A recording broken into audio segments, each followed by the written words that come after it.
Olá pessoal, nós vamos falar agora sobre o imposto de renda à pessoa física ano calendário 2018, referente à competência de 2017, tá? Quem precisa declarar? Resumindo, quem recebeu receita tributável superior a R$ 28.559,70 precisa declarar.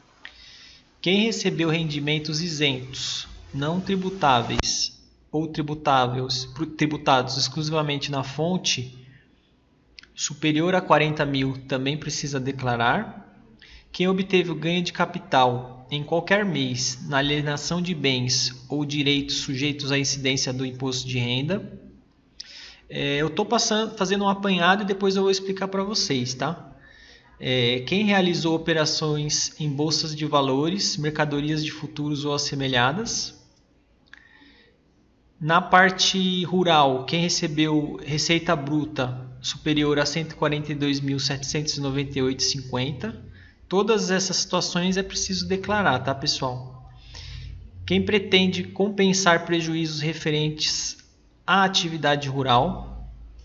Quem possui bens ou direitos de valor superior a R$ 300 mil, também precisa declarar.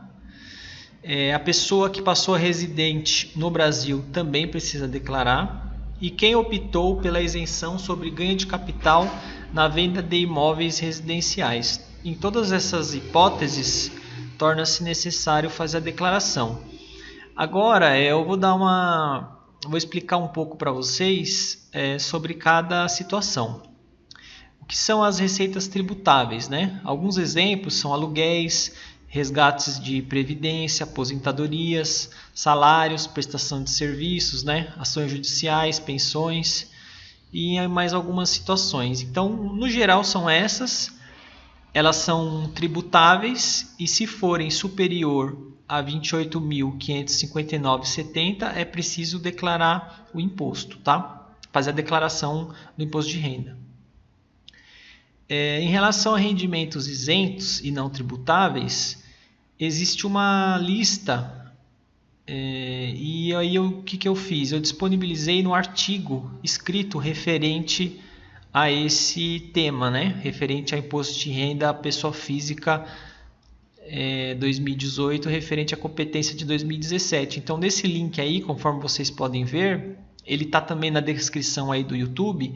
Aí tem a lista dos isentos e não tributáveis e dos tributados exclusivamente na fonte. Então, através dessa lista, caso seja superior a R$ 40 mil, aí vocês precisam estar declarando, tá? Em relação a ganho de capital de bens ou direitos sujeitos à incidência, o que vem a ser o ganho de capital, né? Vou dar um exemplo para vocês. Basicamente é a diferença entre a compra, quando você comprou um imóvel, por exemplo, né? E a venda.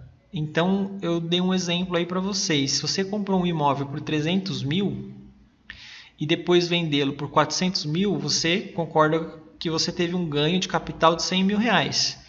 Então, em cima desses 100 mil reais, você precisa estar declarando, né? E aí eu coloquei uma observação que vale lembrar que existem algumas regras de isenção sobre o ganho de capital para imóveis, tá? Inclusive uma delas eu vou citar para vocês num dos próximos slides. Em relação à bolsa de valores de mercadorias de futuros ou assemelhadas, bolsa de valores, eu acho que não precisa estar falando muito, que basicamente as pessoas já sabem que é o local onde compra-se e vende-se ações, né? O local onde é negociado as ações. Então, se você possui ações e obteve um ganho através dessas ações, aí você precisa também declarar. E bolsa de mercadorias basicamente são negociados contratos futuros de commodities, que são matérias-primas, né? Como por exemplo suco de laranja, trigo, algodão, né?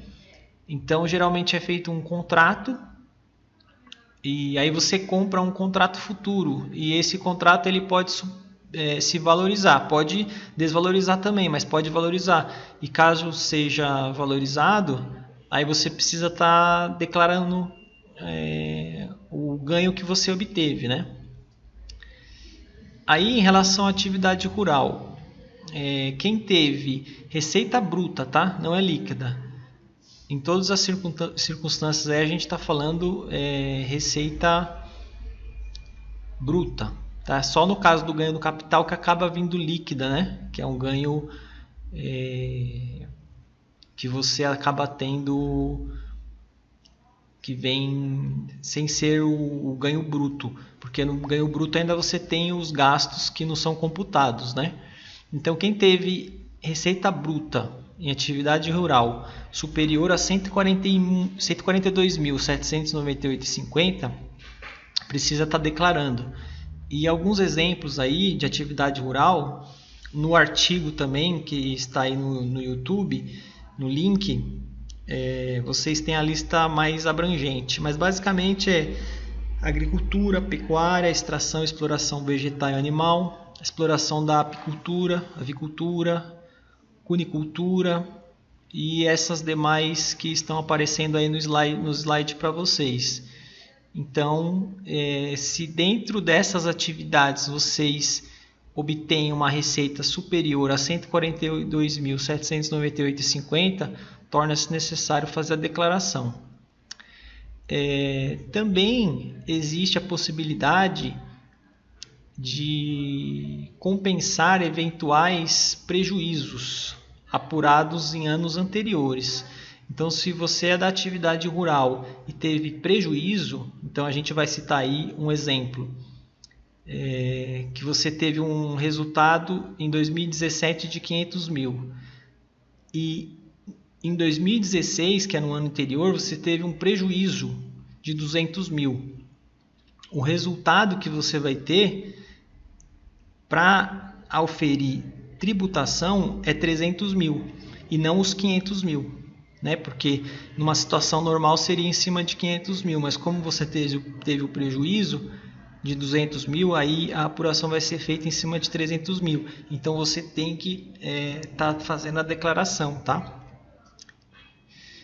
Uma outra situação é bens ou direitos superior a 300 mil. Então a gente citou aí um exemplo. Se você tem um apartamento na praia de 200 mil, aplicações financeiras de 50 mil, um carro de 30 e uma moto aí a gente está citando de 20.500, você tem um total de R$ 300.500. Então você precisa declarar o imposto de renda. Se você tivesse um valor abaixo, aí você não precisaria, tá? Para quem passou a residir no Brasil, existem algumas condições. A primeira é residir em caráter permanente, ou seja, para quem vem ao Brasil e tem um visto permanente, precisa declarar. A pessoa que vem com visto temporário, mas que está trabalhando, que vem para trabalhar, também é considerado residente. E quem, mesmo com visto temporário, ficar 184 dias consecutivos ou não, né?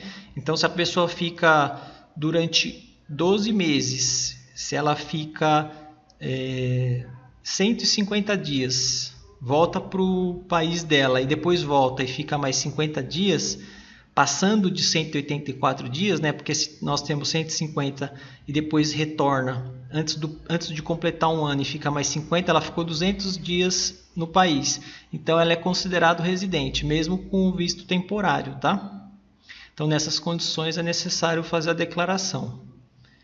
E nós temos, como eu havia dito, a questão de isenção de ganho de capital. Então, se você fizer a venda de um imóvel para comprar outro, então vamos imaginar, você tem um imóvel de 300 mil reais e aí você vende ele, né? Você tem um de 300 mil reais e vende por 400. Então você teve um ganho de capital de 100 mil reais. Você deveria pagar imposto referente a esse ganho de capital. Mas se você comprar outro imóvel em até 180 dias, você não paga imposto. Existem algumas outras regras, como por exemplo o prazo, né, que tem que ser dentro de 5 anos, porque senão a pessoa poderia fazer isso de forma recorrente e obter ganhos recorrentes, né? Então tem essa limitação referente a esse prazo, mas basicamente é isso. Como a gente está citando aí, se você tem um ganho de capital de 100 mil na venda, e você gastar somente 50 mil na compra da casa nova, terá que pagar um imposto sobre o restante. Né? Então, vamos lá, você tinha um imóvel de 300 mil, vendeu por 400. Você teve um ganho de capital de 100 mil. Se você comprar um imóvel de 400 mil reais, você não vai pagar imposto. Mas, se você comprar um imóvel de 350 mil reais, você vai ter que pagar imposto em cima desse 50 mil reais que sobraram, que foi o ganho de capital. É isso, pessoal, basicamente, tá? Leiam o nosso artigo, acessem nosso fórum em guiadacontabilidade.com.br caso vocês tenham dúvidas adicionais. A matéria é um pouco extensa e complexa e sempre é interessante vocês buscarem mais auxílio e tirar as demais dúvidas. Um abraço e até mais.